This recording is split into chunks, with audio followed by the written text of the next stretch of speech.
আচ্ছা, এটা আবার চলে গেল কেন?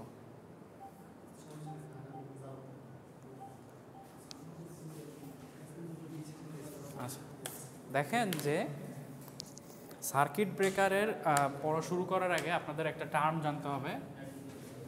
সেই টার্মটা হচ্ছে die electric strength. Die electric strength জিনিসটা কি বলেন তো? এটা হচ্ছে কোনো একটা ম্যাটেরিয়ালের ইনসুলেশন প্রপার্টি কত বেশি, সেটা হচ্ছে আমরা ডাই ইলেকট্রিক স্ট্রেংথ দিয়ে আমরা বলতে পারি। একটা কি বললাম, একটা ম্যাটেরিয়ালের ইনসুলেশন প্রপার্টি কত বেশি সেটা আমরা ডাই ইলেকট্রিক স্ট্রেংথের মাধ্যমে বলতে পারি। এখন একটা ম্যাটেরিয়াল মনে করেন সেটা হচ্ছে কন্ডাক্টর, সেই কন্ডাক্টরের আমরা ডাই ইলেকট্রিক স্ট্রেংথটা কীভাবে আমরা বাড়ায় দিতে পারি? কন্ডাক্টর তো আপনারা জানেন হচ্ছে কারেন্ট ফ্লো করে, তাই না? কন্ডাক্টরের ইনসুলেশন প্রপার্টিটা আমরা কিভাবে বাড়ায় দিতে পারি বলেন তো? একটা লাইন এখান দিয়ে যাচ্ছে, এটা হচ্ছে একটা কন্ডাক্টর। আমরা এই সার্কিট ব্রেকারের সাথে ডাইইলেকট্রিক স্ট্রেংথটা ডিরেক্টলি রিলেটেড, এজন্য আমি এই কনসেপ্টটা নিয়ে আসছি। ডাইইলেকট্রিক স্ট্রেংথ বলতে আমি কি বোঝাচ্ছি? একটা মেটেরিয়ালের ইনসুলেশন প্রপার্টিটা কত বেশি থাকে সেটার একটা পরিমাপ। একটা তার মনে করেন কন্ডাক্টর তার আছে, এটার ডাইইলেকট্রিক স্ট্রেংথটা আমি কীভাবে বাড়াইতে পারি? আমরা যদি এই তারের মধ্যে একটা পজিশনে আমরা রেজিস্ট্যান্স ইনপুট করে দেই, তাহলে কি তার ইনসুলেশনটা বেড়ে গেল না? রাস্তাটা রোধ পাচ্ছে না, তাহলে ইনসুলেশনটা বেড়ে যাচ্ছে আমরা বলতে পারবো? ইনসুলেশন আসলে কি? ইলেকট্রন সেখানে প্রবাহিত হয় খুব স্লোভাবে বা কমভাবে, তাই না? একটা কন্ডাক্টরের মধ্যে আমরা যখন একটা ইনসুলেশন একটা রেজিস্ট্যান্স ইনপুট করে দিলাম, তার মানে আমি সেখানে একটা ডাইইলেকট্রিক স্ট্রেংথটা বাড়িয়ে দিলাম, তাই না? আরেকটা পদ্ধতি কীভাবে হইতে পারে বলেন তো? আমরা কন্ডাক্টরের মধ্যে যদি একটা গ্যাপই তৈরি করে দিই, তাহলে ডাইইলেকট্রিক স্ট্রেংথটার পরিমাণটা আরও বেড়ে গেল না? এখন তো রেজিস্ট্যান্সই নাই, কোনো কিছুই নেই, তাহলে এই অবস্থায় তার ডাইইলেকট্রিক স্ট্রেংথ সবচেয়ে বেশি আমরা বলতে পারবো না? আচ্ছা, ওকে, এই প্রপার্টিটা মনে রাখবেন আপনারা। আমরা সার্কিট ব্রেকারের সময় বিভিন্ন ধরনের ডাইইলেকট্রিক স্ট্রেংথওয়ালা ম্যাটেরিয়াল আছে, যেমন হচ্ছে আমরা সবচেয়ে কমন হচ্ছে বাতাস। এয়ার ব্রেক সার্কিট ব্রেকার আপনারা দেখছেন, তাই না? এয়ার ব্লাস্ট সার্কিট ব্রেকার আপনারা দেখছেন। এখানে মিডিয়ামটা কি? সার্কিট ব্রেকারটা কিসের মধ্য দিয়ে কাজ করে? বাতাসের মধ্য দিয়ে কাজ করে না? সেখানে বাতাসের ডাইইলেকট্রিক স্ট্রেংথকে আমরা ইউনিট ধরে নেই। Are well break circuit breaker যেটা, সেখানে মিডিয়ামটা কি? তেল না? সেখানে ওয়েলের ডাইইলেকট্রিক স্ট্রেংথ হচ্ছে বাতাসের থেকে বেশি। তাহলে তার মানে কি? তার ইনসুলেশন প্রপার্টি বেশি। তার মানে কি সার্কিটটাকে ব্রেক করার পরে যে পরিবেশটা তৈরি হবে সেখানে ডাইইলেকট্রিক স্ট্রেংথটা বেশি বলতে পারি আমরা? বুঝতে পারছেন আমি কি বললাম? ডাইইলেকট্রিক স্ট্রেংথটা হচ্ছে আমাদের ইনসুলেশন প্রপার্টি কতটুকু আছে একটা ম্যাটেরিয়ালের মধ্যে সেটা প্রকাশ করে। আচ্ছা, আমরা ফার্স্টে দেখি যে কয়েক টাইপের যে সার্কিট ব্রেকার আছে সেগুলো একটু দেখেন। প্রথমে হচ্ছে যে এয়ার ব্রেক সার্কিট ব্রেকার, এটা হচ্ছে লো ভোল্টেজ নিয়ে কাজ করে। দেখেন যে ভোল্টেজ লেভেলটা এখানে দেয়া আছে। আর আরেকটা নতুন টার্ম আপনারা দেখতেছেন, এটা হচ্ছে রাপচারিং ক্যাপাসিটি। এটা হচ্ছে রাপচারিং ক্যাপাসিটি জিনিসটা কি? এটা হচ্ছে ফল্ট কারেন্ট ক্লিয়ারিং ক্যাপাসিটি। বুঝতে পারছেন? তারপর দেখেন যে এয়ার ব্রেক সার্কিট ব্রেকারে আমাদের যে ডাইইলেকট্রিক যে মিডিয়ামটা সেটা কিন্তু এয়ার, মাত্র বললাম যেটা। ওয়েল সার্কিট ব্রেকারে ডাইইলেকট্রিক মিডিয়ামটা হচ্ছে তেলের মধ্যে সার্কিট ব্রেকারটা ডুবানো থাকে। সেটার হচ্ছে ভোল্টেজ লেভেলটা দেখেন 12 ভোল্ট। মিনিমাম ওয়েল সার্কিট ব্রেকারে আরেকটু বেশি। এয়ার ব্লাস্ট আপনারা দেখছেন। সালফার হেক্সাফ্লোরাইড সবচেয়ে কমন, যেটা ট্রান্সমিশন লাইনের জন্য যেটা সার্কিট ব্রেকারটা আমাদের ব্যবহার করা হাই ভোল্টেজ লাইনের জন্য, SF6 যেটা সালফার হেক্সাফ্লোরাইড। আর ভ্যাকুয়াম সার্কিট ব্রেকার আপনারা দেখছেন। এর মধ্যে এই ওয়েল সার্কিট ব্রেকারটা অনেক আগে ইউজ হইতো। এখন ওয়েল সার্কিট ব্রেকারটা ওই আপনার তেল যেহেতু দুর্ঘটনা ঘটাই দিতে পারে বা ফায়ারের একটা ব্যাপার আছে, এজন্য তেলটা ব্যবহার করা এখন হয় না। এখন সবচেয়ে বেশি SF6 সার্কিট ব্রেকারটা ব্যবহার করা হয়। এর পাশাপাশি এই যে এয়ার ব্লাস্ট সার্কিট ব্রেকার, এটাও ব্যবহার করা হয়। আমরা মোটামুটি সবগুলাই জানার চেষ্টা করব। এবং আমরা প্রথমে হচ্ছে এয়ার ব্রেক সার্কিট ব্রেকারটা, এটা আসার আগে আমি দেখেন যে কিভাবে কাজ করে সেটা আমি বলি ফার্স্টে। যে এটা ধরেন আমাদের সোর্সটা, এখানে আমরা সার্কিট ব্রেকারকে রেখে দিছি, আর এখানে আমাদের লোড আছে। এখন এয়ার সার্কিট ব্রেকারে আপনারা এইরকম দুইটা পথ থাকবে। ধরেন আমাদের সার্কিট ব্রেকারটা এখানে একটু অবস্থায় আছে, এরকম দুইটা রাস্তা থাকবে। এখানে একটা পয়েন্ট দিলাম, এখানে একটা পয়েন্ট দিলাম। এই কন্ট্যাক্টটাকে বলা হয় হচ্ছে মেইন কন্ট্যাক্ট, আর উপরে আরেকটা প্যারালালে আরেকটা কন্ট্যাক্ট আছে, একে বলা হয় আর্কিং কন্ট্যাক্ট।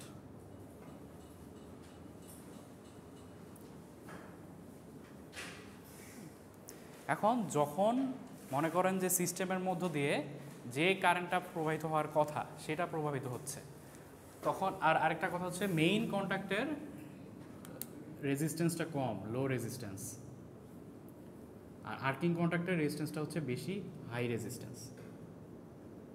যখন হচ্ছে সিস্টেমটা নর্মালভাবে কাজ করে তখন সে কারেন্ট যাওয়ার দুইটা রাস্তা পাচ্ছে, তাহলে সে কি করবে? যেটা রেজিস্ট্যান্স কম সেটা চুজ করবে কারেন্টটা যাওয়ার জন্য। তাহলে কারেন্টটা কোন দিক দিয়ে যাবে?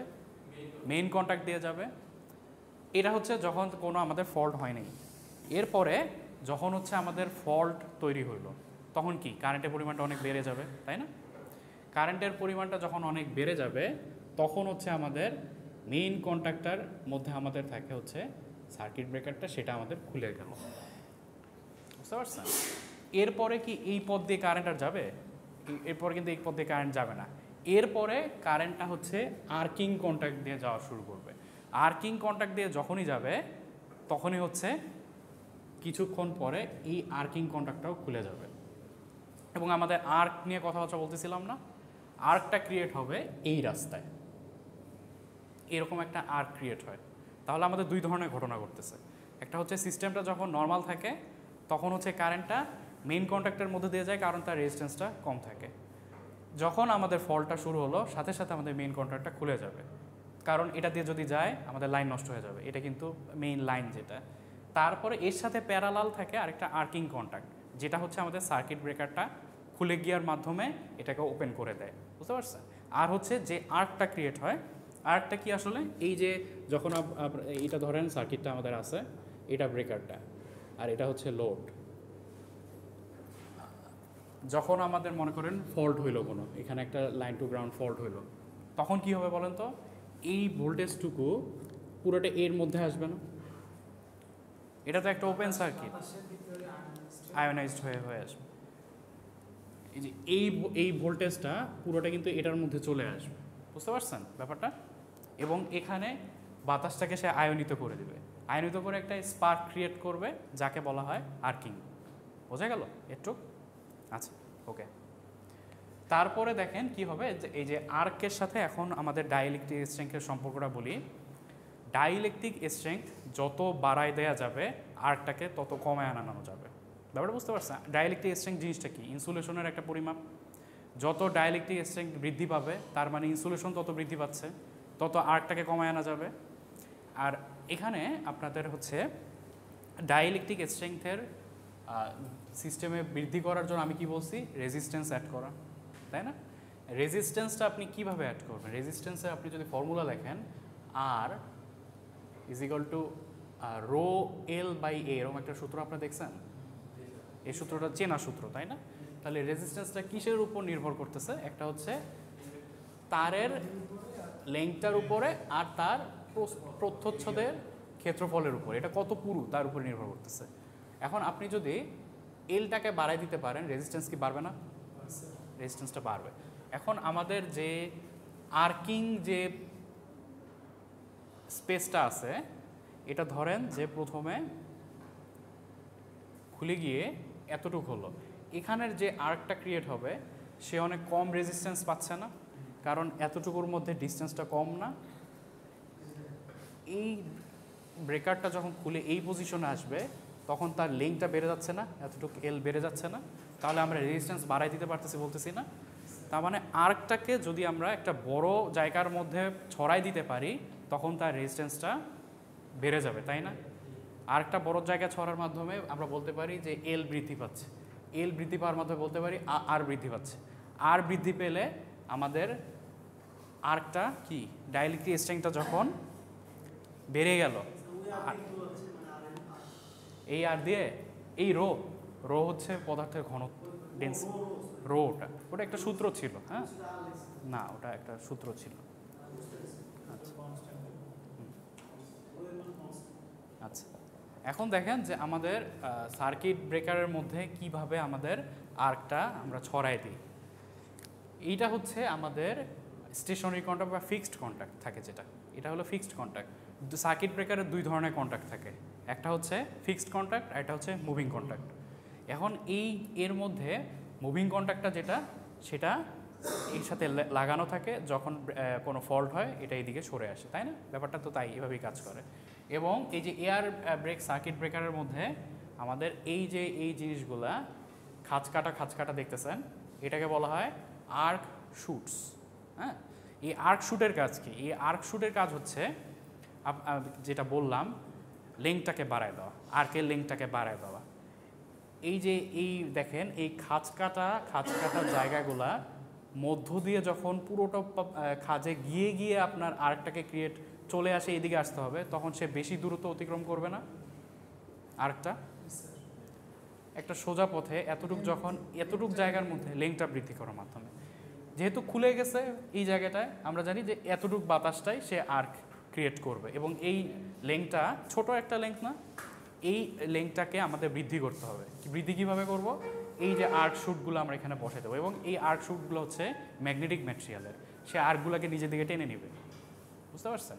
বাতাসের যে আয়নিত যে ইয়াগুলো আছে, আয়নগুলো আছে, যেগুলো স্পার্ক বা আর্ক, সেটাকে এই ম্যাগনেটিক আর্ক শুটগুলো টেনে নেবে নিজের দিকে। টেনে নেওয়ার মাধ্যমে সে বাধ্য করবে এই খাঁজগুলোর মধ্য দিয়ে আর্ককে ট্রাভেল করাইতে। তখন আর্কের লিঙ্কটা বেড়ে গেল না?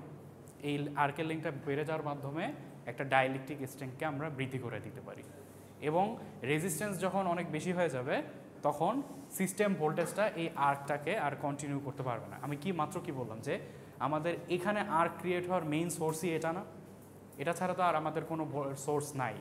এখন আমাদের যদি এখানকার লেংথটা, আর্কের লেংথটা এত বৃদ্ধি করে দিই যেখানকার রেজিস্ট্যান্স এত বড় হয়ে গেছে যে এই সোর্সটা আর এই আর্কটাকে ক্রিয়েট করতে পারতেছে না, তখন কি হবে? তখন আমাদের ফলটাকে ক্লিয়ার করে দিতে পারবো আমরা।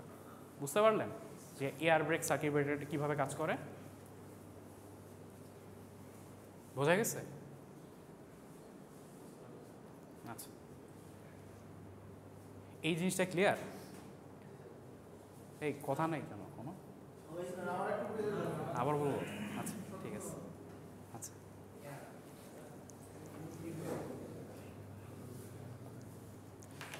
দেখেন এটা হচ্ছে আমাদের নর্মাল একটা সার্কিট ব্রেকার, আমরা মনে করে রাখেন এখানে। তাহলে যখন ফল্ট হবে, সার্কিট ব্রেকারটা খুলে গেল, খুলে যাওয়ার মাধ্যমে এই জায়গাটা অনেক বেশি ভোল্টেজ একটা ছোট জায়গার মধ্যে ক্রিয়েট হচ্ছে না? হ্যাঁ, তখন এখানকার বাতাস আয়নিত হয়ে যাবে। আয়োনাইজড হয়ে যাওয়ার ফলে কিছু ইলেকট্রন লাফ দিয়ে এই কন্ডাক্টরের মধ্যে চলে আসবে না? বাতাসটা যেহেতু আয়নিত মানে হচ্ছে সে একটা বাতাসের মধ্যে একটা ভার্চুয়াল কন্ডাক্টর, হ্যাঁ বাতাসটাই পরিবাহী হিসেবে কাজ করবে। কিছু ইলেকট্রন লাফ দিয়ে এদিকে চলে আসবে, সেটা তো প্রবলেম, তাই না? এখানে তো আমাদের ফল্ট কারেন্ট প্রবাহিত হচ্ছে, তাহলে তো আমাদের এটাকে বাধা দিতে হবে। বাধা দেওয়ার জন্য কি বললাম, এই যে আর্কটা, এটার দূরত্বটা বাড়ায় দিতে হবে। যে এখানকার যে গ্যাপটা, এই গ্যাপটা যদি আগে ছিল এতটুকু, গ্যাপটা বাড়ায় দিয়ে আমরা এত দূর করে দিই, তাহলে এই বাতাসটুকুকে আয়নিত করতে যে পরিমাণ ভোল্টেজের পরিমাণ লাগবে, এই বাতাসটাকে আয়নিত করতে তার চেয়ে অনেক বেশি ভোল্টেজের পরিমাণ লাগবে না? এটাই বলতে চাচ্ছি আমি। আর এই যে বাড়ায় দেওয়ার কাজটা কে করে? এই বাড়ায় দেওয়ার কাজটা করে হচ্ছে একটা এয়ার ব্রেক সার্কিট ব্রেকারের ভিতরে মেইন কন্ট্যাক্ট এবং মুভিং কন্ট্যাক্টের, মানে ফিক্সড কন্ট্যাক্ট এবং মুভিং কন্ট্যাক্টের মাঝে এরকম আর্ক শুট থাকে বা আর্ক চেম্বার থাকে। আর্ক এটাকে বলা হয় আর্ক এক্সটিংগুইশিং চেম্বার, মানে যে চেম্বারের মধ্যে আর্কটাকে আমরা দমন করে ফেলি, এইটাকে বলা হয় আর্ক এক্সটিংগুইশিং চেম্বার। এই কথাগুলো কিন্তু এখানে লেখা পাবেন, আপনারা যখন রিডিং পড়বেন তখন বুঝবেন এখানে। আর হচ্ছে সেই আর্ক এক্সটিংগুইশিং চেম্বারে আমাদের এরকম খাঁচ কাটা কিছু ম্যাগনেটিক প্লেট থাকে, যার নাম হচ্ছে আর্ক শুটস। এই আর্ক শুটের কাজটা কি? আমাদের যে আর্কটা এখানে ক্রিয়েট হয়েছে, সেই আর্কটাকে সে এই আর্ক শুটগুলা টেনে নিয়ে এর মধ্য দিয়ে ট্রাভেল করায় ফিক্সড কন্ট্যাক্টের দিকে নিয়ে যেতে যাবে। তাহলে দূরত্বটা বেড়ে যাচ্ছে, আর দূরত্বের সাথে কিসের সম্পর্ক? আমাদের রেজিস্ট্যান্সের সম্পর্ক না? এল যত বাড়বে আরও তত বাড়বে। আর এই বাড়তে বাড়তে আমি যেটা এখানে বললাম এই ব্যাপারটা এমন পরিমাণে নিয়ে যাবে রেজিস্ট্যান্সটা, এই বাতাসটাকে আয়নিত করার আর তার শক্তি থাকবে না। তখন কি ফলটা ক্লিয়ার হয়ে গেছে আমি বলতে পারি না? হ্যাঁ, এভাবেই আমাদের এয়ার ব্রেক সার্কিট ব্রেকারটা কাজ করে। না, আচ্ছা, এই কথাগুলো দেখেন, এই কথাগুলোই মোটামুটি এখানে বলা হয়েছে এয়ার ব্রেক সার্কিট ব্রেকারে। এই সবুজ লাইনটা যেটা আছে এটাই হচ্ছে আমাদের মূল ব্যাখ্যা, মানে মূল কথা আমাদের, যে the arc is rapidly lengthened, মানে লেংথেন মানে হচ্ছে বৃদ্ধি করা, দৈর্ঘ্য বাড়ানো, by means of arc runner and arc chutes, and the resistance of the arc is increased by cooling, lengthening, splitting the arc, magnetic field is utilized for lengthening the arc in high voltage. বুঝতে পারলেন কী হচ্ছে ব্যাপারটা? আচ্ছা, এরপরে দেখেন যে এটা তো দেখলেনই, আর হচ্ছে এখানে বাম পাশের চিত্রতেও যদি বুঝতে সমস্যা হয় ডান পাশে এসে বুঝবেন যে এটা হচ্ছে, ধরেন এই দিকটা হলো আমাদের ফিক্সড কন্ট্যাক্ট, এটা হচ্ছে মুভিং কন্ট্যাক্ট। তাহলে এটা যখন খুলে গেল, এই যে একটা আপনাদের বৃত্তাকার পথ দিয়ে এরা বোঝাচ্ছে যে দূরত্ব বাড়তেছে না যত আমার উপর দিকে যাব, এবং এই খাজ কাটা রাস্তাটা দিয়ে যখন যাবে দূরত্ব সর্বাধিক না, এর মাধ্যমে সর্বাধিক বেড়ে গেছে।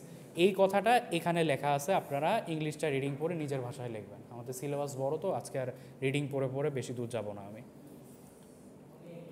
আচ্ছা, এখন দেখেন যে মোড অফ আর্ক এক্সটিংশন মানে হচ্ছে ওই যে আর্কটা যে ক্রিয়েট হয় সেটা হচ্ছে এক্সটিং করে কিভাবে। আমাদের একটা হচ্ছে যে হাই রেজিস্ট্যান্স ইন্টারাপশন, এটা হচ্ছে আমাদের যেটা শিখলাম এখানে, যে রেজিস্ট্যান্সটাকে বাড়ায় দেওয়ার মাধ্যমে আর্কটাকে কমায় দেওয়া, এটা হচ্ছে সেই হাই রেজিস্ট্যান্স ইন্টারাপশন। তার মানে কি, আমি যদি বলি যে এয়ার ব্রেক সার্কিট ব্রেকারের হাই রেজিস্ট্যান্স ইন্টারাপশনের মাধ্যমে কীভাবে আর্ককে কমানো যায়, আপনারা সেটা লিখবেন যে এয়ার ব্রেক সার্কিট ব্রেকারের ভিতরে একটা ম্যাগনেটিক শুট থাকে যেগুলো হচ্ছে আর্কটাকে নিজের দিকে আকৃষ্ট করে এবং দৈর্ঘ্যটা বাড়ায় দেয়, এবং দৈর্ঘ্যের সাথে রেজিস্ট্যান্সের সম্পর্ক এভাবে আর্কটাকে কমায় দেয়। এই এইগুলোই আপনার এখানে বলা আছে, এখান থেকে দেখে নেবেন যে এই যে in this process the resistance of arc is increased by lengthening and cooling, মানে হচ্ছে যত আপনি দূরত্ব বাড়ায় দিবেন তত হচ্ছে আর্কটার দৈর্ঘ্য বেড়ে গেল, রেজিস্ট্যান্স বেড়ে গেল। আচ্ছা, আরেকটা হচ্ছে লো রেজিস্ট্যান্স অর 0 পয়েন্ট ইন্টারাপশন। এটা হচ্ছে, এটা নিয়ে আমি যে গত দিন কিছু বলছিলাম, এই যে একটা আপনার এসি সিগনালে আপনার অবশ্যই একটা 0 পয়েন্ট আসবে না, এটা একটা এসি সিগন্যাল, এখানে আপনার 0 পয়েন্ট আসবে, এবং এক সাইকেলের মধ্যে কয়বার 0 হয়? 2বার 0 হয়। এটা ধরেন এটা কিন্তু আগেরটা, এখান থেকে শুরু হয়েছে, এখানে একবার, এখানে একবার, তাই না? আমার বাংলাদেশের ফ্রিকোয়েন্সি তো 50 হার্টজ, তাই না? 50 হার্টজ মানে আপনার এই ধরনের সাইকেল সেকেন্ডে 50টা যাবে, এটা হলো একটা সাইকেল, এরকম 50টা সাইকেল যাবে এক সেকেন্ডে, এবং এক সাইকেলের মধ্যে সে 2বার 0-তে যাচ্ছে। তার মানে একটা 50 হার্টজ সিস্টেমে এক সেকেন্ডে 100 বার কিন্তু আপনার 0 পয়েন্টে যাবে, এবং এই 0 পয়েন্টের প্রথম 2-3 সাইকেলের মধ্যেই আমাদের একটা 0 পয়েন্টটা খুঁজতে হবে, কোথায় 0 পয়েন্টটা আছে, এবং সেখানে সার্কিটটাকে ব্রেক করে দিতে হবে। বুঝতে পারছেন? এটা হচ্ছে এই লো রেজিস্ট্যান্স আর 0 পয়েন্ট ইন্টারাপশন। বোঝা গেল? এখানে লো রেজিস্ট্যান্স কেন বলছে? কারণ হচ্ছে যে যখন সিস্টেমটা মধ্য দিয়ে আপনার ফল্ট কারেন্ট যাচ্ছে, তখন কি আমরা সার্কিট ব্রেকারটা আগেরটা সিস্টেমে যেমন ওপেন করে দিয়ে আমরা রেজিস্ট্যান্স বাড়াই দিচ্ছি, এটা কি ওপেন করতেছি? এটা কিন্তু ওপেন করতেছি না, আমরা সুযোগ পেতে আসছি, ওত পেতে আসছি কখন 0 পয়েন্টে যাবে তখন খুলে দেবো। এটাকে রেজিস্ট্যান্স নিয়ে আমাদের কোনো কাজ করতেছে? রেজিস্ট্যান্স নিয়ে কিন্তু কোনো কাজ করতেছে না। এটাকে আমরা হচ্ছে একটা অটোমেটিক সিস্টেমের মাধ্যমে জিরো ক্রসিং ডিটেক্টর একটা আছে, হ্যাঁ, জিরো ক্রসিং ডিটেক্টরের মাধ্যমে আমরা দেখবো যে কখন 0 হয়ে যায়, কখন 0 পৌঁছায়, সেই মুহূর্তে আমরা সার্কিট ব্রেকারটাকে ওপেন করে দেবো, তখন হচ্ছে আর্কটাকে সে কমায় দিবে। অটোমেটিক সিস্টেম, অটোমেটিক, এটা অটোমেটিক, জিরো ক্রসিং ডিটেক্টরটা একটা অটোমেটিক সিস্টেম আছে। আর্ক এক্সটিংশনের যে মোড অফ আর্ক, 2 ধরনের আর্ক এক্সটিংশন আপনারা দেখলেন, এটা বুঝতে পারলেন না? একটা হাই রেজিস্ট্যান্স, একটা লো রেজিস্ট্যান্স। হাই রেজিস্ট্যান্সটাতে আমাদের ফোর্সফুলি সার্কিটটাকে ব্রেক করে দিয়ে সেই আর্কের দূরত্বটাকে বাড়ায় দিয়ে ওই যে আর্ক শুটগুলোর মধ্য দিয়ে ট্রাভেল করানোর জন্য আমাদের রেজিস্ট্যান্সটা বেড়ে যাচ্ছে, তাই না? আর লো রেজিস্ট্যান্সটা কি, যখন 0 পয়েন্টে যাবে তখন হচ্ছে সে সার্কিটটাকে ব্রেক করে দিবে। আচ্ছা, ওকে। এই ওয়ার্কিং প্রিন্সিপালের মধ্যে আমি যে ফার্স্টে দুইটা সার্কিট মানে একটা সার্কিট আঁকছিলাম সেই কথাগুলো লেখা আছে, বুঝতে পারছেন? ওই যে আমি একেবারে প্রথমে যে বলছিলাম, এটা হচ্ছে আমাদের সেই সার্কিট, এটার সাথে প্যারালালি আরেকটা কন্ট্যাক্ট থাকে, এটার নাম আমরা কি দিলাম, এটা হলো লোড এদিকে। এই যে যেটা লাইনের সাথে আছে সেটাকে বলা হয় মেইন কন্ট্যাক্ট, আর যেটা এইদিকে সেটা হচ্ছে আর্কিং কন্ট্যাক্ট। এখন এটা নিয়ে একটু কথাবার্তা আছে, আমরা একটু দেখি এখানে কি বলছে, যে main contact conducts the current in the close position of the breaker. বোঝা গেল? ব্রেকারটা যখন ক্লোজ পজিশনে থাকবে তখন হচ্ছে মেইন কন্ট্যাক্টের মধ্যে দিয়ে কারেন্ট যাবে। এবং মেইন কন্ট্যাক্টর প্রপার্টি কি আছে, আমি দিচ্ছি, আইডি লিখতেছেন? হ্যাঁ আমার কাছে আছে, শীত দিচ্ছি, দাঁড়া ছেড়ে তো ওটা নেই।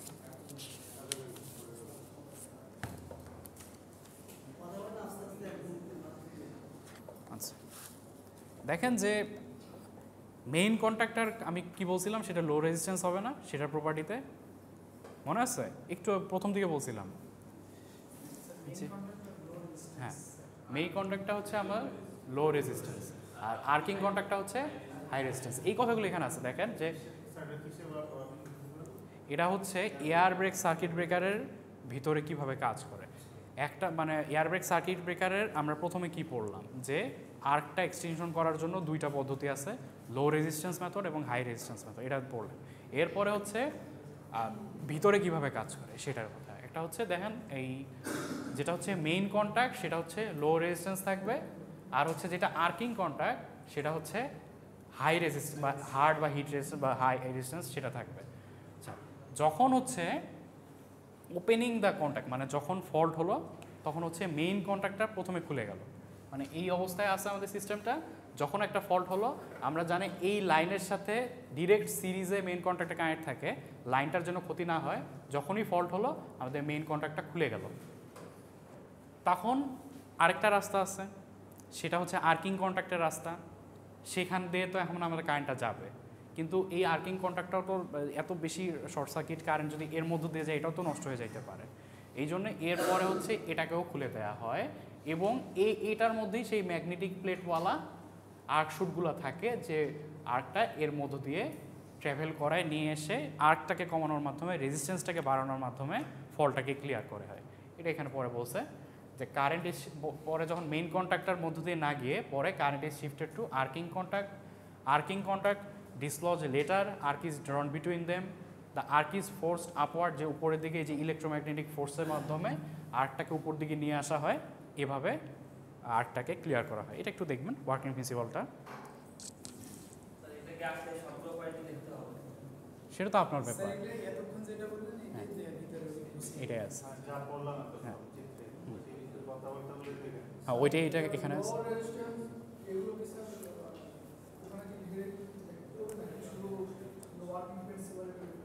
যদি মনে করেন যে আমি কোশ্চেন যেভাবে করবো সেভাবে লিখবেন, যদি মনে করেন যে আমি লো রেজিস্ট্যান্স মেথডটা এক্সপ্লেন করতে বলি তখন জাস্ট এটা লিখবেন, আর যদি মনে করেন যে আর্ক ক্লিয়ারিং মেথড বলি তাহলে হচ্ছে এটা লিখবেন।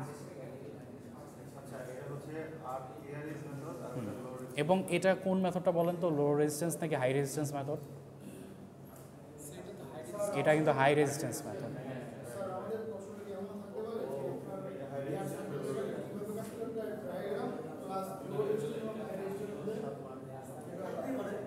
ব্যাখ্যা থাকতে পারে, বুঝতে পারছেন?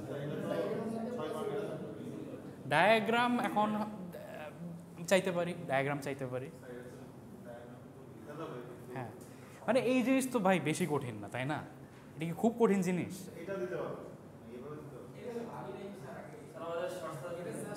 আচ্ছা ওটা পরে, মানে আপনারা কি ভয় ইংলিশ লেখাগুলো দেখে ভয় পান নাকি? এই সাবজেক্টে থিওরি, এই সাবজেক্টে করার কিছু নেই বাবা, যে এই সাবজেক্টটা পুরোটাই থিওরি প্রায় 6 মাস টানা লাগবে। আচ্ছা, এরপরে দেখেন যে এরপরে আমাদের আরেক ধরনের সার্কিট ব্রেকার, সেটা হচ্ছে ওয়েল সার্কিট ব্রেকার, তাই না? ওয়েল সার্কিট ব্রেকারে আপনাদের কি প্রধান পরিবর্তনটা দেখতে পারতেছেন? আগের যে এয়ার ব্রেক সার্কিট ব্রেকার সেখানে মিডিয়ামটা ছিল বাতাস। ওয়েল সার্কিট ব্রেকার দেখেন আমাদের ওই যে ফিক্সড কন্ট্যাক্ট এবং মুভিং কন্ট্যাক্ট দেখেন নীল রঙের তেলের ভিতরে ডুবাই রাখা হয়েছে। তাতে করে কি হয়েছে, বাতাসে আমাদের যে ডাইলেকট্রিক স্ট্রেংথ ছিল তেলের মধ্যে ডুবানোর মাধ্যমে তার ডাইলেকট্রিক স্ট্রেংথটাকে আমরা বৃদ্ধি করে দিছি। তার মানে এই সিস্টেমটার ইনসুলেশন প্রপার্টিকে আমরা বাড়াই দিছি। তার মানে আর্ক আগে ক্রিয়েট করতে যতটুকু ফিক্সড কন্ট্যাক্ট এবং মুভিং কন্ট্যাক্টের মধ্যে দূরত্ব থাকতে হতো, এখন তার চেয়ে কম দূরত্বের মাঝে আমরা আর্কটাকে ক্লিয়ার করতে পারতেছি। এই আপনারা শুনতেছেন কি বলতেছি?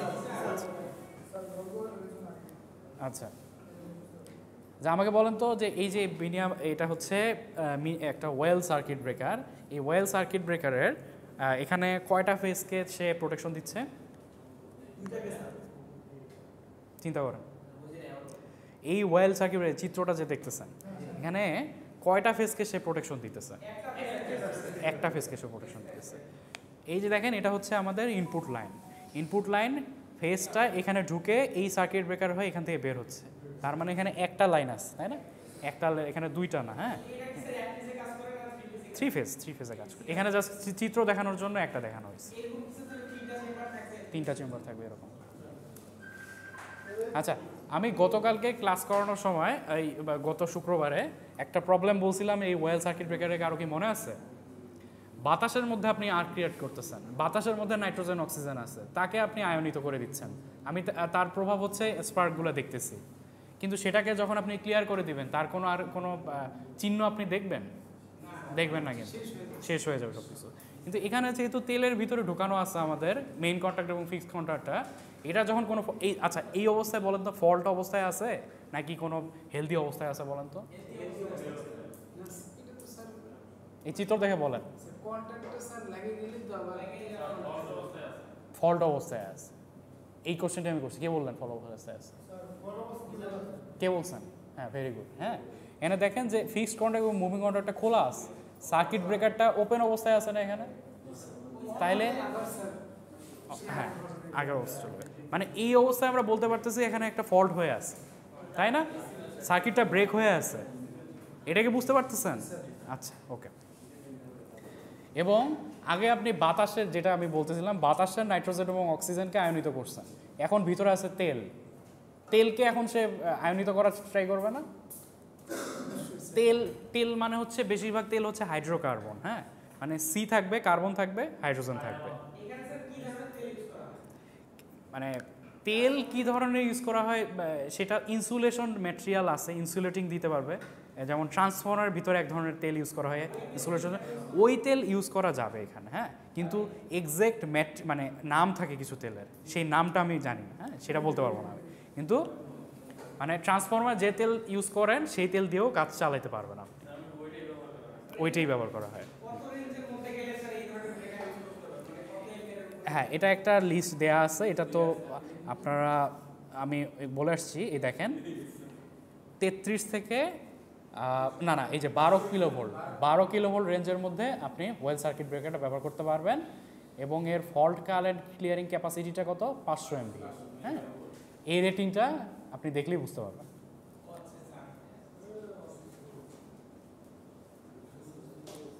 আচ্ছা, সমস্যাটা কি? এই ওয়েল সার্কিট ব্রেকারের প্রধান সমস্যা হচ্ছে এখানে আগুন ধরে যাওয়ার প্রবলেম থাকে, তাই না? দ্বিতীয় সমস্যা হচ্ছে সে যেহেতু তেলকে আয়নিত করার ট্রাই করতেছে, তেলকে ভেঙে ফেলবে। তেল ভাঙলে আমরা পাবো হচ্ছে কার্বন এবং হাইড্রোজেন। কার্বন এবং হাইড্রোজেন এখানে উৎপন্ন হয়, হ্যাঁ। কার্বনটা নিচে গিয়ে আবার জমা হয়ে থাকে, নিচে একটা লেয়ার পড়ে যায় কার্বনের। এটা হচ্ছে এই ওয়েল সার্কিট ব্রেকারের প্রবলেমটা। এবং হচ্ছে হাইড্রোজেনটা কি হবে? হাইড্রোজেনটা একটা উপকারী কাজ করবে। হাইড্রোজেন দিয়ে আর্ক যেখানে ক্রিয়েট হয় তাপমাত্রাটা অনেক বেড়ে যায়। সেই তেলের তাপমাত্রাটাকে কমায় আনার জন্য হাইড্রোজেন ব্যবহার হয়। যে হাইড্রোজেনটা তো উৎপন্ন হবেই, তাই না? হাইড্রোজেন তো বুদবুদ হিসেবে একটা গ্যাসের মতো উৎপন্ন হয়। সেটা হচ্ছে এই ফিক্সড কন্ট্যাক্ট এবং মুভিং কন্ট্যাক্টের মাঝে হাইড্রোজেন বাবল আকারে উৎপন্ন হবে যখন হচ্ছে আমাদের কন্ট্যাক্টটা খুলে যাবে। এই হাইড্রোজেন বাবলটা কি করবে? আর্কটা ক্রিয়েট হওয়া থেকে বাধা দিবে বা ডাইইলেকট্রিক স্ট্রেংথটাকে বৃদ্ধি করে দিবে। এই যে এই লাইনটা একটু আপনারা পড়বেন, and due to this, select হয় না কেন এটা? আচ্ছা, এমনি পড়েন যে due to this arc oil is vaporise, অয়েলটা বাষ্পীভূত হয়ে গেল এবং অয়েল ভেঙে কী কী হবে, হাইড্রোজেন গ্যাস হবে এবং হচ্ছে কার্বনও হবে, সেটাই আপনার পরে দেখবেন এখানে। এবং এই হাইড্রোজেন গ্যাসটা কি হবে, যে বাবল আকারে আর্কটাকে প্রিভেন্ট করবে। বুঝতে পারছেন কি হচ্ছে এখানে? এখন হচ্ছে যে হাইড্রোজেনটা আমাদের দুইটা কাজ করবে, একটা হচ্ছে আর্কিংয়ে যে তেলটা আর্ক মানে ক্রিয়েট হয় সেই তেলের তাপমাত্রাটা কমায় আনবে, তারপর হচ্ছে আর্কটা যে ক্রিয়েট হবে আবার নতুন করে আর্কটা ক্রিয়েট হতে থেকে বাধা দিবে। বুঝা গেল ব্যাপারটা? আচ্ছা, সুবিধা অসুবিধার মধ্যে অসুবিধাটা তো আমি বলে দিছি। সুবিধাটা আপনারা দেখেন যে এখানে কি বাতাসের থেকে অয়েলের ইনসুলেটিং প্রপার্টিটা বেশি, তার মানে কি বাতাসের থেকে অয়েলের ডাইইলেকট্রিক স্ট্রেংথ বেশি, তাই না? তারপরে দেখেন যে হাইড্রোজেনটা যে ক্রিয়েট হলো সেটা এই যে আপনার যে তেলটার মধ্যে তাপমাত্রা বেড়ে যায় আর্কের জন্য, সেই তাপমাত্রাটাকে কমায় আনার জন্য ব্যবহার করা হয়। তারপর হচ্ছে অয়েলটা ইজিলি অ্যাভেলেবল বলছে এরা, ব্রেকিং ক্যাপাবিলিটিটা ওয়াইড রেঞ্জের মধ্যে রাখতে পারবেন আপনি, এটা এখানে এরা বলছে, মানে 12 কিলো ভোল্ট একটা হাই ভোল্টেজ লাইন সেটার ক্রিয়েট করতে পারবেন। আর প্রধান সমস্যাগুলো দেখেন যে এখানে হচ্ছে এটা সিলেক্ট হয় না ভালো মতো, তারপর বলি যে ফায়ারের একটা প্রবলেম থাকে, এক্সপ্লোশনের একটা প্রবলেম থাকে, যেহেতু এই যে দেখেন নিচে oil has to be replace after some operation because of carbonisation of the oil. তেলের নিচে হচ্ছে আপনার এই যে ড্রামটার নিচে হলো কার্বন জমা হয়ে থাকবে অনেক, এবং তেলটার লেভেলও কিন্তু কমে আসবে আস্তে আস্তে। আরেকটা ক্রিয়েট হয়ে তেলটা বাষ্পীভূত যে হচ্ছে তেলের লেভেলটাও কমে আসবে, তার মানে হচ্ছে এটা মেনটেন্যান্সের দরকার, তেলটা কিছুদিন পর পর পাল্টাই দিতে হয়। এই জন্য হচ্ছে এই অয়েল সার্কিট ব্রেকারটা এখন আর বেশি ইউজ করা হয় না। অয়েল সার্কিট ব্রেকারের পরের টাইপটা দেখেন, এটা হচ্ছে minimum oil circuit breaker. Oil circuit ব্রেকারটার থেকে মিনিমাম অয়েল সার্কিট ব্রেকারের প্রধান পার্থক্যটা হচ্ছে অয়েল সার্কিট ব্রেকারটা পুরোটা একটা সেম ড্রামের মধ্যে তেল ভরে ফিক্সড কন্ট্যাক্ট এবং মুভিং কন্ট্যাক্টকে ডুবায় রাখা হয়। তো মিনিমাম অয়েল সার্কিট ব্রেকারটা দেখেন, এই যে এখানে দেখেন যে টার্মিনাল দেখতেছেন আপনারা, এই টার্মিনালের নিচের একটা আপনার হচ্ছে তেলের একটা চেম্বার থাকে, উপরের আরেকটা তেলের চেম্বার থাকে। এখানে হচ্ছে দুইটা আলাদা আলাদা চেম্বার ব্যবহার করা হয়। এই যে উপরের যে চেম্বারটা সেটাকে বলা হয় আর্ক এক্সটিংগুইশিং চেম্বার, আর নিচের যে চেম্বারটা তাকে বলা হয় সাপোর্টিং চেম্বার। বুঝতে পারছেন? আর্ক এক্সটিংগুইশিং চেম্বারটা হচ্ছে আপনাদের ওই আর্কটাকে ক্লিয়ার করবে, আর যে চেম্বারটা এই যে দেখেন এখানে লেখা আছে সাপোর্টিং চেম্বার। এই সাপোর্টিং চেম্বারটা হচ্ছে এখানে আপনার একটা এটা হচ্ছে আপনার ফিক্সড কন্ট্যাক্ট এবং এটা মুভিং কন্ট্যাক্ট।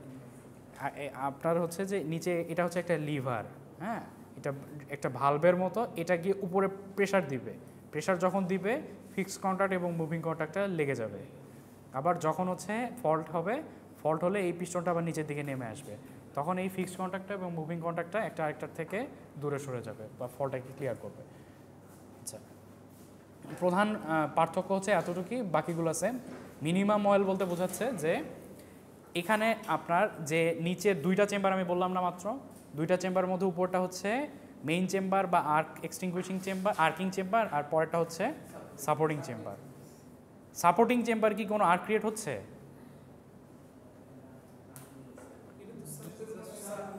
সাপোর্টের জন্য, তাই না?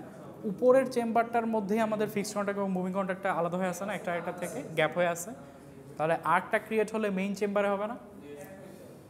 মানে আর্কটা যদি ক্রিয়েট হয় তাহলে এই উপরের চেম্বারটার মধ্যে ক্রিয়েট হবে না, নিচের চেম্বারটার মধ্যে কি কোনো প্রভাব ফেলবে? তাহলে এখানে আগেরটায় যে পরিমাণ তেল দিয়ে আমাদের কাজ লাগতো এখানে তার চেয়ে কম তেল লাগতেছে না। আর তেলের লেভেলটা কেন কমতেছে? বিশেষ করে আর্কটা যখন ক্রিয়েট হয়, এখানে আর্কটা ক্রিয়েট হওয়ার জায়গাটা আমরা কম্প্রেস বা ছোটো করে দিছি না। আগে আপনাদের পুরো ড্রাম নিয়ে আপনাদের আর্কটা ক্রিয়েট হইতো, তাই না? আর এখানে আমি একটা ওকে নির্দিষ্ট জায়গা বলে দিছি, তুমি এখান থেকে এতটুকুর মধ্যে থাকবা, তাহলে তেলটা কম লাগতেছে না? নিচের তেলটা কি কমার কোনো কারণ আছে লিক হওয়া ছাড়া? সম্পর্ক নাই। তাহলে নিচের তেলটার এই সাপোর্টিং চেম্বারের তেলটার কি লেভেল কমার একমাত্র যদি ট্যাঙ্কের গায়ে কোনো লিকেজ থাকে, তাছাড়া কি তেলটা কমার কোনো কারণ আছে? না।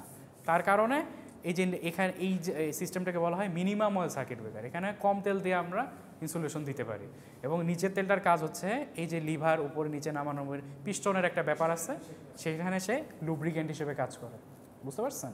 যে ফ্রিকশন হয় না, আমরা যখন মেকানিক্যাল ডিভাইসগুলো ঘুরাই ফ্রিকশন হয়, সেই ফ্রিকশন থেকে কমানোর জন্য আমরা লুব্রিকেন্ট ইউজ করি না বা তেল ইউজ করি না, সেটা হচ্ছে হ্যাঁ সেটা এই সাপোর্টিং চেম্বারটার কাজ।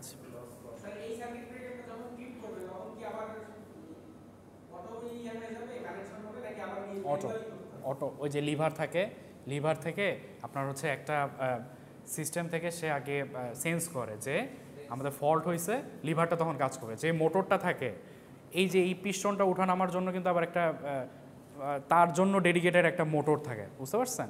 মোটরটা আবার ফল্ট সেন্স করতে পারে, ওভার কারেন্ট সেন্স করতে পারে। ওভার কারেন্ট যখন সেন্স করে মোটরটা কাজ করবে, তখন লিভারটা নিচের দিকে টান দিবে, তাহলে ফিক্সড কন্ট্রোল মুভিং কন্ট্রোলটা খুলে গেল।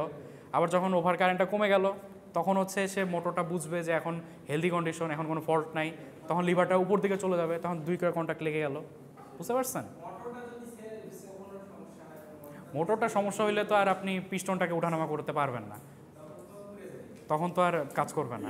মোটরটা যেন ঠিক থাকে এটা আমাদের মেনটেন্যান্স করতে হবে, বুঝতে পারছেন?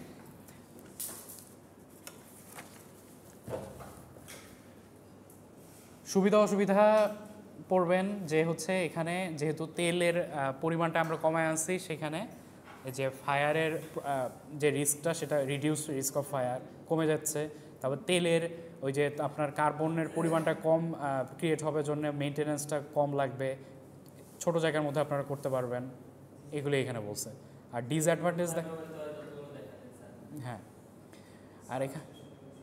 আর এখানে দেখেন যে অসুবিধাটা কি, due to smaller quantity of oil the degree of carbonisation is increased. মানে হচ্ছে আগে জায়গাটা বড় ছিল, তার মধ্যে কার্বনটা যে জমা হবে নিচে আসবে, সেটার আপনি বড় ড্রামের তুলনায় কার্বনটা কম দেখবেন।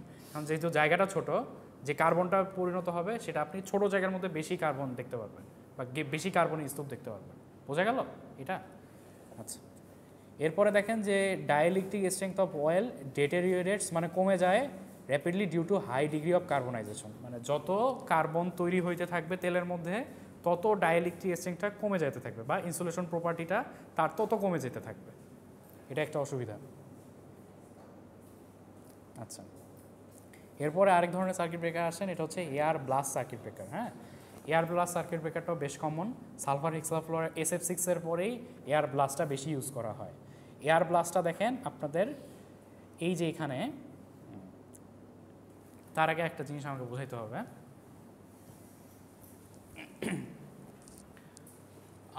এর আগে যেটা সিস্টেমটা দেখলেন বা এটা দেখলেন, এখানে আমাদের কয়টা ব্রেক, মানে ব্রেকের জায়গা কয়টা বলেন তো? এই যে এই সিস্টেমটায় দুইটা না ব্রেকের জায়গা, একটা হচ্ছে এই জায়গাটা আর একটা হচ্ছে এই জায়গাটা। মিনিমাম ওয়েল সার্কিট ব্রেকারের ব্রেকের জায়গা কয়টা? একটা না? আপনারা আমাকে বলেন, ব্রেকের জায়গায় বেশি রাখা আমাদের জন্য সুবিধাজনক নাকি কম রাখা আমাদের জন্য সুবিধাজনক? না, এটা হচ্ছে বেশি রাখতে হবে। কেন বেশি রাখতে হবে? আমরা কারণটা কি, আমাদের এই যে আমরা যে গ্যাপটা দিতেছি, ভেরি গুড ভেরি গুড। আপনারা আগে যখন এই এতটুকু জায়গার মধ্যে এলটার জন্য যে রেজিস্ট্যান্সটা পাইতেন, এখন ওয়েল সার্কিট ব্রেকারে দুইটা সমপরিমাণ এলের সমান একটা জায়গা ক্রিয়েট হচ্ছে, গ্যাপ তৈরি হইতেছে না?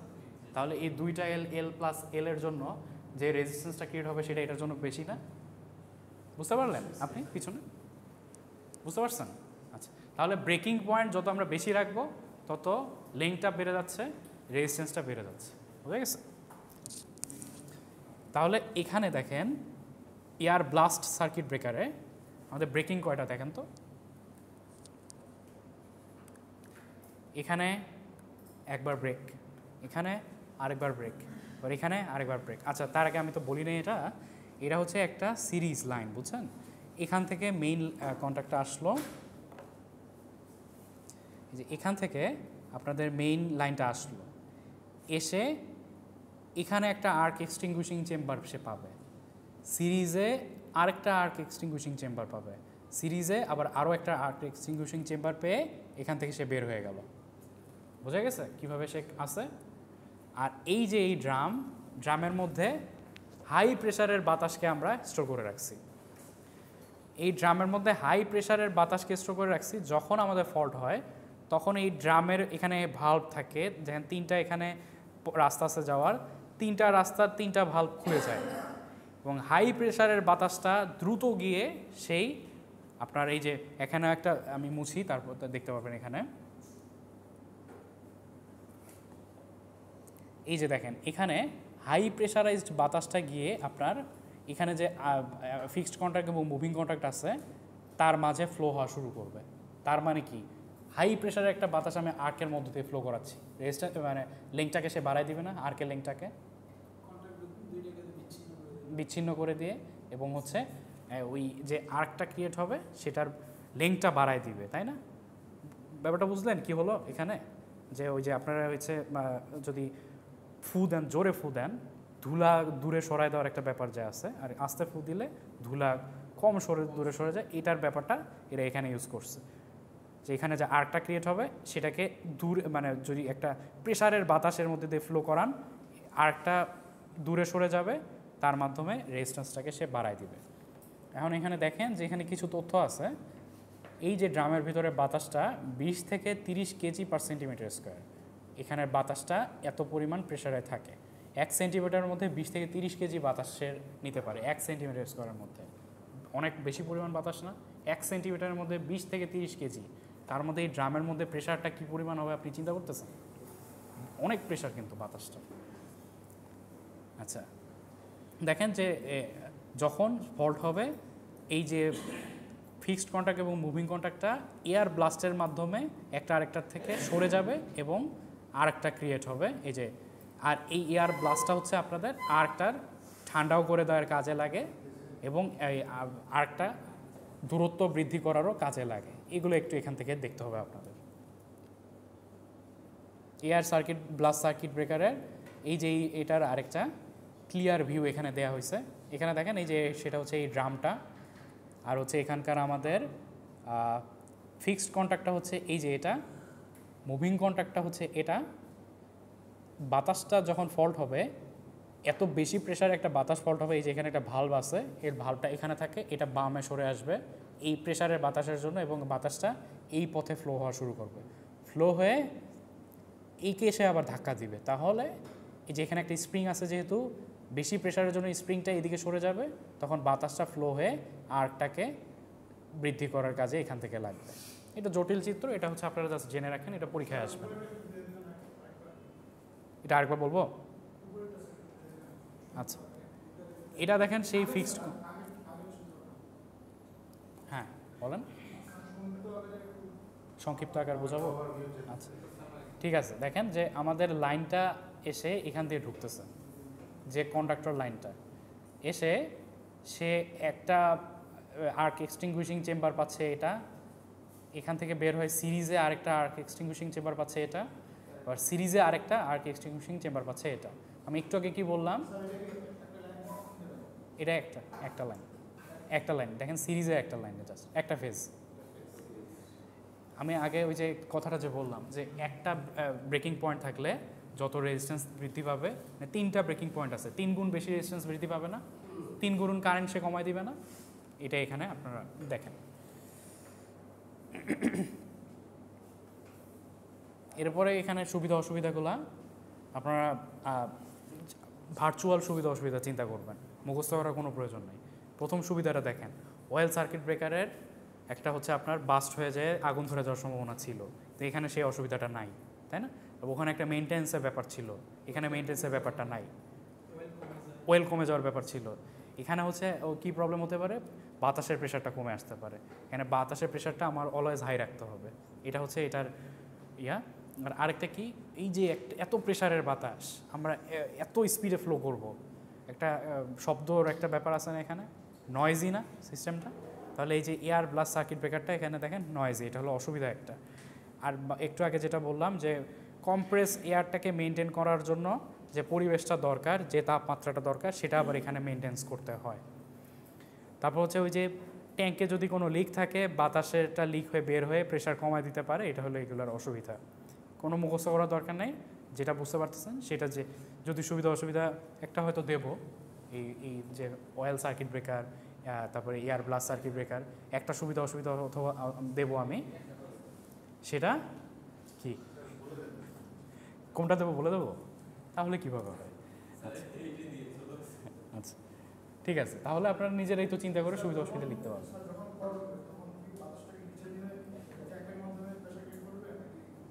বুঝি না, এই যে এখানে বলেন তো, এখানে কি হবে বলে?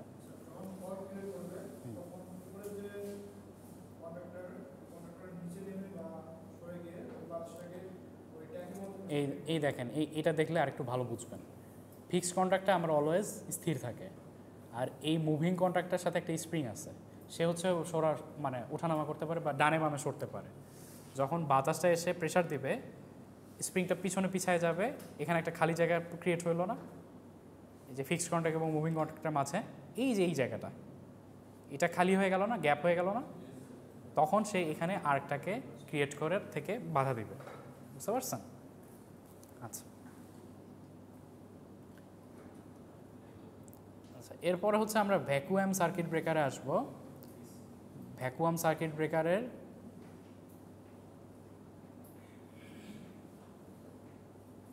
এখানে কোনো আর কি নাই। ভ্যাকুয়াম সার্কিট ব্রেকারে আপনার জাস্ট মাথায় রাখবেন, বাতাসের যে ডাইইলেকট্রিক স্ট্রেংথটা তার চেয়ে একটা মানে বায়ুশূন্য মাধ্যমের ডাইইলেকট্রিক স্ট্রেংথটা কমে আসে। কেন কমতে পারে কি বলতে পারবেন? মানে বেড়ে যায় ডাইইলেকট্রিক, মানে ইনসুলেশন প্রপার্টিটা বেড়ে যায় ভ্যাকুয়ামের মধ্যে। তার কারণ কি? কারণ হচ্ছে বাতাসের মধ্যে বাতাসের অণু পরমাণু আছে, সেখানে ভোল্টেজ ক্রিয়েট হওয়ার মাধ্যমে বাতাসটা আয়োনাইজড হয়ে যায়। তো বায়ুশূন্য মাধ্যমে সে কাকে আয়োনাইজড করবে? কোনো বাতাস আছে? কিছুই তো নাই। তাহলে আর কি ক্রিয়েট হবে? ক্রিয়েট হবে না। কিন্তু আর ক্রিয়েট হয় কিভাবে হয়? ফিক্সড কন্ট্যাক্ট এবং মুভিং কন্ট্যাক্টের মাঝে আপনার যে ফিক্সড কন্ট্যাক্টগুলো কিন্তু মেটাল দিয়ে তৈরি, এই মেটালগুলোকেই সে মানে এত বেশি ভোল্টেজ ক্রিয়েট হবে, সেখানে হচ্ছে টেম্পারেচার বৃদ্ধি হয়ে মেটালটা আবার কিছুটা গলে বাষ্প পরিণত হবে, যেটা আমরা চোখে দেখি না, সেখানে আবার আর ক্রিয়েট হয় সেভাবে। এই ভ্যাকুয়াম সার্কিট ব্রেকারে আরটা ক্রিয়েট খুব কম হয়, এবং এই হার ক্রিয়েট কম হওয়ার কারণে ডাইইলেকট্রিক স্ট্রেংথটা বেশি থাকে এই ভ্যাকুয়াম সার্কিট ব্রেকারে। দেখেন, আর ডাইইলেকট্রিক স্ট্রেংথ বেশি হওয়ার মানে হচ্ছে গ্রেটেস্ট ইনসুলেটিং স্ট্রেংথ, মানে ইনসুলেশন প্রপার্টিটা তার অনেক বেশি থাকে, সেটা এখানে বলছে। এগুলো একটু আপনারা দেখবেন। এখানে প্রধান একটা মানে একটা ইম্পর্টেন্ট ব্যাপার হচ্ছে এটা একটু খেয়াল করবেন যে the cost of breaker becomes excessive at the higher voltage. This is due to the fact that high voltage above 36 kV এর বেশি লাইনে 2 থেকে 3টা সার্কিট ব্রেকার সিরিজে কানেক্ট করা থাকে, যেটা হচ্ছে আপনারা এই চিত্রটার মাধ্যমে দেখছেন, এয়ার ব্লাস্টে যেটা দেখছেন যে 36 কেভির বেশি লাইনের এই যে আপনার ব্রেকারটার পরিমাণ আরও বৃদ্ধি করতে হয়। এখানে যেমন 3টা ব্রেকার দিয়ে আপনি ব্রেক করে দিয়ে সার্কিটটাকে ব্রেক করে দিয়ে ইনসুলেশন প্রপার্টিকে বৃদ্ধি করে দিচ্ছেন, কিন্তু ওই যে এয়ার যেটা ভ্যাকুয়াম সার্কিট ব্রেকার, সেখানে আপনার একই সাথে সিরিজে 2 থেকে 3 বা এরও বেশি আপনার এই আর্ক এক্সটিংগুইশিং চেম্বার বা এই চেম্বারগুলো রাখতে হয়, তখন খরচ বেশি বেড়ে গেল না? এই জন্য 36 কেভির বেশি লাইনের জন্য এই ভ্যাকুয়াম সার্কিট ব্রেকার এটা হচ্ছে আনইকোনমিক্যাল। সো এটা আমরা 36 কেভির বেশি লাইনে ব্যবহার করতে পারি না। এখান থেকে আসলে কোশ্চেন, একটা ইম্পর্টেন্ট কোশ্চেন আপনার মাথায় রাখবেন যে এয়ার ভ্যাকুয়াম সার্কিট ব্রেকারটা আমরা 36 কেভির বেশি লাইনে কেন ব্যবহার করতে পারি না?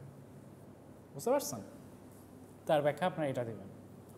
এখন আসেন আজকে টাইম কমের মধ্যে সবচেয়ে ইম্পর্টেন্টটা কোশ্চেনটা হচ্ছে 36 কেভির বেশি লাইনে ভ্যাকুয়াম সার্কিট ব্রেকারটা আমরা কেন ইউজ করতে পারি না?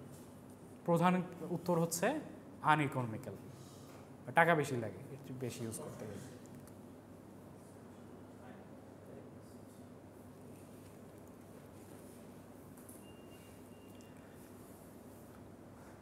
আচ্ছা ঠিক আছে, আজকে আর সময় কম, তারপর আমি এই চ্যাপ্টারটা আজকে শেষ করব, নাহলে আমরা সিলেবাস শেষ করতে পারবো না।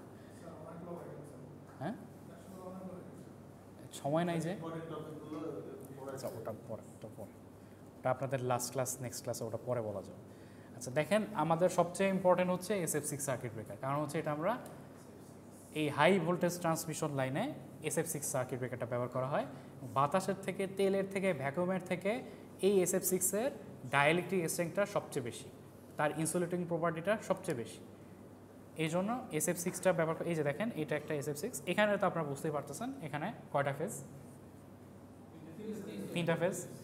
দেখেন একটা ফেজ এসে এটা দেখেন পুরোটাকে মিলে কিন্তু একটা ব্রেকার। এখানে এই যে ভিতরে ড্রামের ভিতরে SF6 গ্যাসটা জমানো থাকে, এর ভিতরেই ওই যে ফিক্সড কন্ট্রাক্টর এবং মুভিং কন্ট্রাক্টর থাকে। আর্ক এক্সটিংগুইশিংটা এই সালফার হেক্সাফ্লুরাইড গ্যাসের ভিতরেই হয়। হ্যাঁ, সাইজ অনেক বড় সাইজের ব্যবহার করা হয়। তারপর দেখেন এটা হচ্ছে আরেকটা ফেজ, আর এটা হচ্ছে আরেকটা ফেজের জন্য ব্যবহার করা হয়। আমি ডিরেক্ট হচ্ছে আপনাদের এখানে আসি। দেখেন এখানে এই যে এটা হচ্ছে আমাদের মুভিং কন্ট্রাক্ট, এই পিস্টনটা যেটা সেটা হচ্ছে মুভিং কন্ট্রাক্ট, আর এটা হচ্ছে ফিক্সড কন্ট্রাক্ট। এই যে দুটার মধ্যে পার্টিশনটা দেখতে পারতেছেন, এই জায়গায় যে একটা পার্টিশন আছে দুইটা, এটা কিন্তু দুইটা আলাদা আলাদা। এই অবস্থাটায় সার্কিটটাকে ক্লোজ অবস্থায় আছে না, তার মানে এখানে কোনো ফল্ট হয়েছে? উপরের চিত্রটায় কোনো ফল্ট হয়নি। নিচের চিত্রটায় দেখেন এই ব্রেকারটা এবং এটা দুইটা ডিফারেন্ট পজিশনে আছে বা এখানে একটা গ্যাপ ক্রিয়েট হয়েছে। তখন কি হবে দেখেন যে আমাদের যখন হচ্ছে সিস্টেমটা কিভাবে কাজ করে আপনারা একটু দেখেন। যখন ফল্ট হলো তখন ফিক্সড কন্ট্যাক্ট থেকে মুভিং কন্ট্যাক্টটা দূরে সরে গেল, তাই না? এবং ফিক্সড এই যে যেটা মুভিং কন্ট্যাক্টটা সেটা যখন সরবে, সেটা এই যে এই আপনাদের পিস্টনটা যেটা আছে, পিস্টনটাকে মানে আমি বলতে চাচ্ছি যে এখানকার স্পেসটা দেখেন, এই সাদা ডট ডটের মধ্যে বোঝাচ্ছে এইগুলো হচ্ছে SF6 গ্যাস।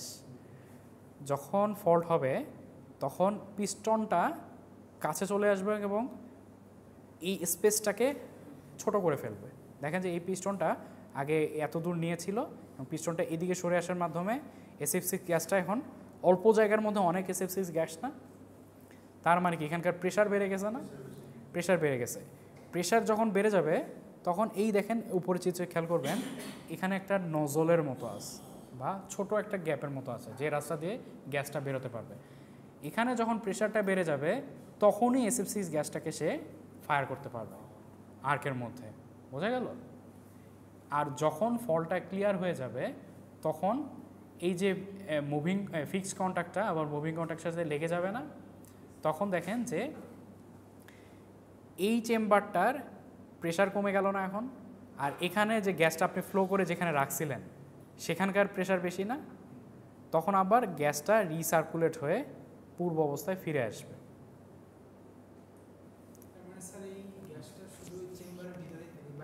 বাইরে যাবে না।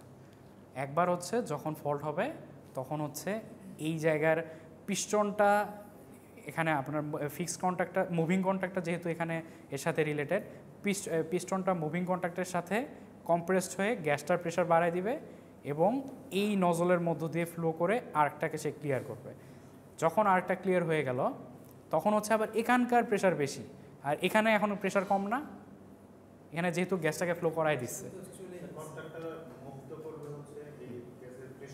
প্রেশারের কারণে মুভ করবে। হ্যাঁ, তখন হচ্ছে আবার এখানকার প্রেশার বেশি এখানকার প্রেশার কম, গ্যাস সবসময় হাই প্রেশার থেকে লো প্রেশারে যায়, তখন এই হাই প্রেশারের গ্যাসটা সুন্দর করে আবার এই ভিতরে ঢুকে থাকবে এবং দেখতে এরকম হয়ে যাবে। বুঝতে পারছেন কীভাবে কাজ করে? এবং কিছু ইম্পর্ট্যান্ট যে ইনফরমেশনগুলো সেটা আমি বলি যে SF6 গ্যাসটা হচ্ছে যখন ওই যে ফল্ট থাকে না তখন হচ্ছে 1 সেন্টিমিটার স্কোয়ারে 2.8 কেজি হিসেবে থাকে প্রেশারটা, আর যখন ফল্ট হয় তখন প্রেশারটা 1 সেন্টিমিটার স্কোয়ারে 14 কেজির মতো সে চলে আসে, তখন প্রেশারটা বেড়ে যায় এবং ফ্লো করে দেয়। আচ্ছা, এগুলো আপনারা একটু দেখবেন, সুবিধা অসুবিধাটা দেখবেন আর কিভাবে কাজ করে সেটা একটু দেখতে হবে।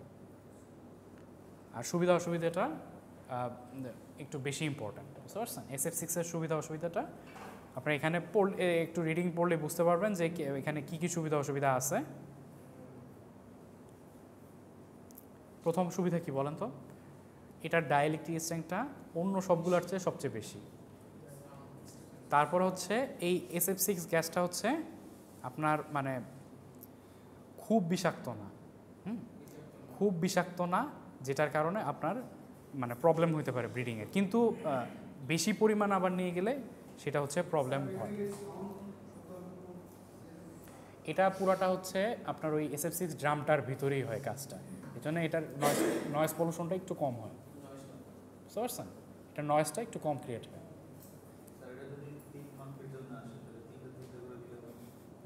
দিয়ে তিনটা করে। আপনি তো সব লিখবেন না, সব কি মুখস্থ করে লেখা সম্ভব? এখানে হচ্ছে বেসিক যে পয়েন্টটা, এই যে ডাইইলেকট্রিক স্ট্রেংথটা বেশি সেটা লিখতে হবে। তারপর হচ্ছে এই যে দেখেন যে গ্যাসটা যেহেতু SF6 গ্যাসটা, তেল যেমন হচ্ছে আপনার দাহ্য পদার্থ, তেলের মধ্যে আগুন ধরে গেলে ব্লাস্ট হয়ে যাবে। দেখেন যে গ্যাসটা SF6 গ্যাসটা হচ্ছে নন ইনফ্লেমেবল বা অদাহ্য পদার্থ। তারপরে কি দেখেন, রক্ষণাবেক্ষণের কাজ একটু আছে, লিক হইতে পারে, গ্যাস লিক হয়ে গেলে সেখানকার গ্যাসটা আবার নতুন করে ভরে দিতে হয়, কিন্তু মেনটেন্স করা, কিন্তু এটা হচ্ছে আপনার এটা কম। SF6 গ্যাসটা দামি, কিন্তু তেল যেমন হচ্ছে আপনার মান্থলি একবার করে নতুন তেল ভরাইতে হয়। SF6 গ্যাসটা যেহেতু আমরা রিসার্কুলেট করতে পারি ট্যাঙ্কের ভিতরেই, আমরা ফলটা যখন হয় প্রেশার একদিকে বৃদ্ধি থাকে একদিকে কম থাকে, প্রেশার যেখানে বেশি সেখান থেকে কম প্রেশার দিকে গেল, একবার বেশি প্রেশার থেকে কম প্রেশার দিকে গেল, মানে ট্যাঙ্কের ভিতরেই গ্যাসটার আনাগোনা, এই জন্য তার মেনটেন্স কস্টটা কম। লিকেজ ছাড়া গ্যাস কমানোর উপায় কারণ নাই, কিন্তু আপনার হচ্ছে যে আপনি একটা এসি ব্যবহার করতেছেন, সেই এসিটা যদি আপনি খুলে অন্য জায়গায় ইনস্টল করেন তখন গ্যাসটা লিকেজের প্রবলেম আছে, কিন্তু মানে একটা এসি ধরেন আপনি 10 বছর ধরে ব্যবহার করতেছেন, সেই গ্যাসটার কিছুটা তো রেটিং কমেই যাবে, তাই না? কুলিং প্রপার্টিটা তো কমেই যাবে ইউজ করতে করতে, তখন মানে একটা আছে যে 5-10 বছর পর পর হয়তো নতুন গ্যাস রিফিল করতে হয়, এরকম একটা ব্যাপার আছে। আচ্ছা ঠিক আছে, আজকের লেকচার এতটুকু হবে, ভিডিও ক্লোজ করা।